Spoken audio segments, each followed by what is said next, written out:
اور پھر میں وہاں پر بیٹھ گیا۔ رات کے ٹائم قبرستان کا جو ماحول ہوتا ہے وہ بہت ہی عجیب ہوتا ہے، بہت زیادہ سناٹا، وہاں پر ایسی خاموشی کہ آپ کا دماغ کام کرنا چھوڑ دے۔ اور اس سائٹ پر تو ویسے بھی گاڑیاں اتنی زیادہ آتی جاتی نہیں، تو میں نے اس رات بھی ایسا ہی کیا۔ میں نے اپنے لیے بستر بچھایا اور میں وہاں پر سر رکھ کے سو گیا۔ میں اکثر وہاں پر سوتا رہتا تھا، یہ پہلی بار نہیں تھا۔ میں جیسے ہی قبرستان میں جاتا تھا تو میرا دل کھل سا جاتا تھا۔ میں نے کافی علاج کروایا، کافی عالموں کے پاس گیا، لیکن مجھے کوئی فرق نہیں پڑتا تھا۔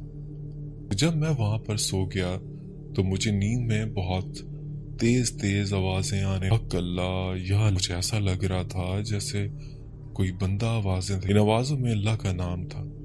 میں اٹھا اور ٹائم دیکھا تو رات کا 1 بج رہا۔ میں نے کہا کہ رات کے 1 بجے آوازیں، وہ بھی قبرستان، اس سناٹے میں یہ کہاں سے آ رہی ہیں؟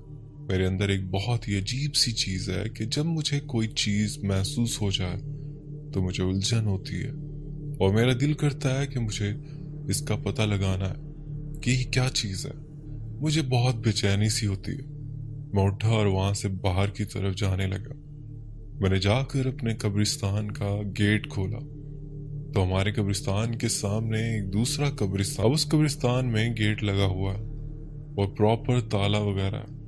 جب میں نے وہاں پر کان لگا کر سنا تو وہ آواز اسی قبرستان سے آ رہی۔ جب میں نے وہ آواز سنی تو میرے دماغ میں یہ تھا کہ بس مجھے دیکھنا ہے۔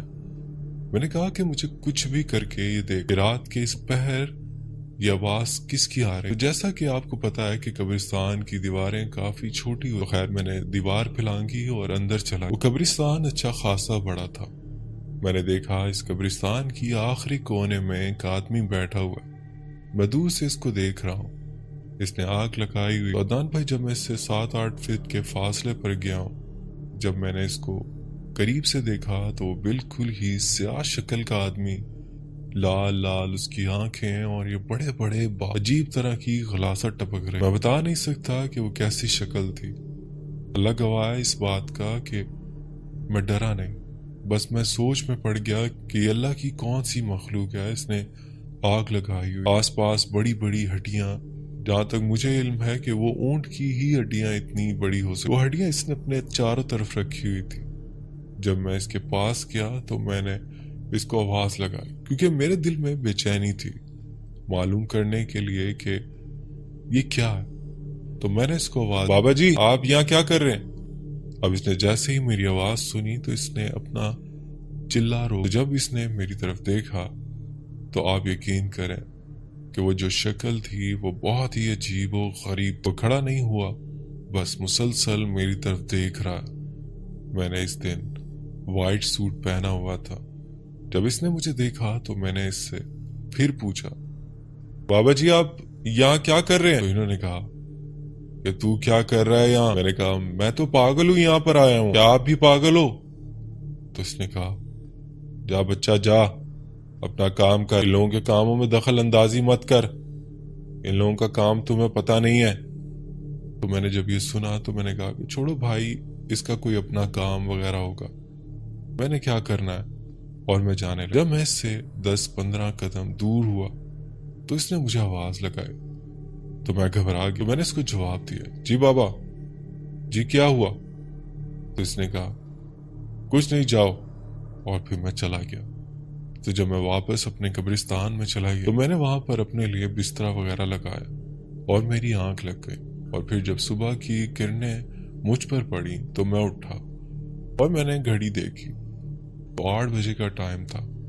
تو جب میں صبح اٹھا تو میں نے سوچا کہ رات کا جو واقعہ تھا وہ ایک خواب۔ میں جانے لگا تو دل میں پھر سے ایک وہم آیا کہ اس جگہ جا کر دیکھوں تو، اور میں پھر جب دیوار پھلانگ کر گیا تو اس جگہ پہنچا تو نہ وہاں پر آگ کی کوئی راکھ تھی اور نہ کچھ اور، وہ جگہ ایسے صاف تھی جیسے وہاں پر کچھ ہوا ہی نہیں، حالانکہ زمین پر اچھی خاصی آگ جل رہی تھی۔ آپ کو اس بات کا اچھی طرح سے علم ہے کہ آگ اپنی چھاپ چھوڑ جاتی ہے، لیکن جب میں گیا ہوں تو وہاں پر کچھ بھی نہیں۔ واپس آیا اور جو اس کے بعد جو قبرستان کی دیکھ بھال کرتا ہے وہ میرے پاس آیا، اس نے کہا کہ آغا صاحب آپ یہاں کیا کر رہے ہیں؟ تو میں نے کہا کہ میں تو اکثر یہاں آتا رہتا ہوں۔ اس نے کہا آپ آتے تو رہتے ہیں لیکن اس قبرستان میں کیا کر رہے ہیں؟ تو میں نے اس کو سارا واقعہ بتایا۔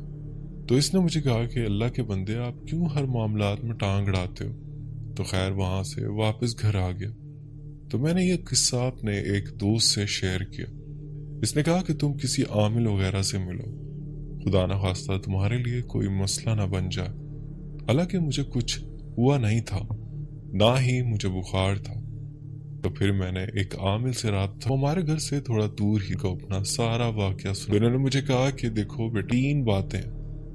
میں نے کہا کہ جی۔ انہوں نے کہا یا تو تم بہت بڑے بیوقوف ہو، یا تم بہت ہوشیار ہو، یا پھر بہت بہادر۔ تو میں نے کہا کہ کیسے؟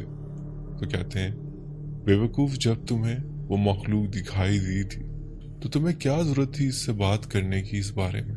تم بیوقوف۔ میں نے کہا کہ ٹھیک ہے۔ انہوں نے کہا کہ ہوشیار اس لیے جب تم گئے ہو اور بات کی ہے تو نہ ڈر ہو کر کی، گھبرائے نہیں ہو۔ لیکن اس طرح کی جو مخلوق ہوتی ہے، ایسے بندے جو ڈرتے ہیں، ان پر قبضہ کر لیتی ہے۔ تو میں نے کہا بابا جی تیسری بات کا کیا مطلب ہے؟ تو انہوں نے کہا کہ بہادر اس بات پر کہ جب تم جا رہے تھے تو اس مخلوق نے تمہیں آواز لگائی، تم نے حوصلے سے جواب دیا۔ تو میں نے کہا کہ ٹھیک ہے بابا جی، آپ کی بڑی مہربانی۔ تو خیر یہ تھی میری سٹوری۔ عدنان بھائی اگر آپ کو پسند آئے تو چینل پر لازمی شیئر کیجیے گا۔ بہت شکریہ۔ بڑھتے ہیں ایک اور سٹوری کی طرف۔ میرا نام ایان ہے اور یہ میری دوسری کہانی ہے جو حال ہی میں میرے ساتھ پیش آئی ہے۔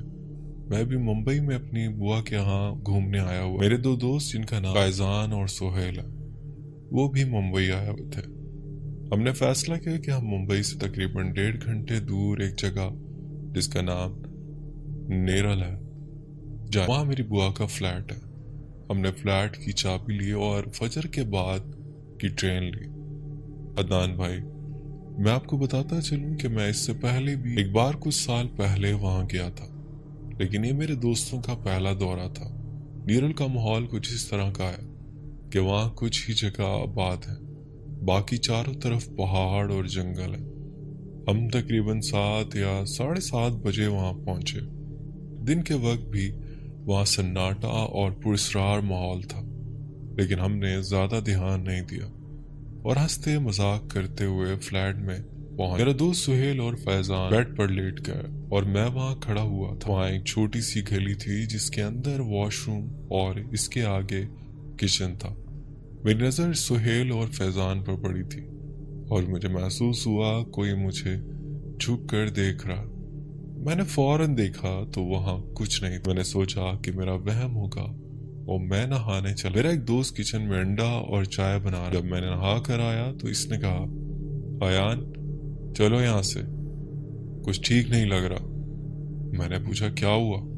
اس نے بتایا کہ جب وہ کھانا بنا رہا تھا تو اسے آوازیں آ رہی تھی اور لگ رہا تھا کہ کوئی چیز اس کے پاس حرکت کر رہی ہے۔ میں نے کہا کہ مجھے بھی کچھ دیر پہلے ایسا محسوس ہوا، کوئی مجھے کچن سے دیکھ رہا ہے۔ پھر ہم سب بہت تھکے ہوئے تھے اور سو گئے۔ میں بھی سونے کی کوشش کر رہا تھا، لیکن مجھے بار بار ایسا محسوس ہو رہا تھا کہ کوئی مجھے دیکھ رہا، ہلکے ہلکے ہاتھوں سے چھو رہا ہے اور اپنے ہونے کا احساس دلا رہا ہے۔ یہ بار بار احساس ہوتا رہا کہ کوئی کچن سے مجھے دیکھ رہا ہے۔ اس چیز نے مجھے 3 گھنٹے تک سونے نہیں۔ میں کبھی گارڈن میں جا کر بیٹھتا اور کبھی اوپر جاتا۔ آپ یقین نہیں کریں گے لیکن 11 بجے تک مجھے وہاں کوئی بندہ نظر نہیں آیا۔ پھر ایک بندہ نظر آیا تو مجھے کچھ سکون ملا۔ میں واپس فلیٹ میں جا کر سونے کی کوشش کرتا ہوں، لیکن مجھے محسوس ہوا کہ فلیٹ کے گیٹ پر کوئی الٹا کھڑا اور اس کی پوری باڈی کا بیک سائڈ پردے پر بن رہا۔ میں فوراً اٹھا اور فیضان کو جگایا۔ ہم نے فیصلہ کیا کہ ہم وہاں سے چلیں گے۔ ہم تینوں سیڑھیوں میں جا کر بیٹھ گئے۔ عدنان بھائی وہاں بہت گرمی تھی تو ہم نے گیٹ لاک نہیں کیا تھا، گیٹ کھلا ہوا تھا۔ ہم سیڑھیوں میں بیٹھے ہنسی مذاق کر رہے کہ گیٹ اچانک زور سے کھلتا اور پھر آہستہ آہستہ بند ہوتا جیسے کوئی انسان کر رہا۔ ہم تینوں بہت ڈر گئے اور بھاگ گئے۔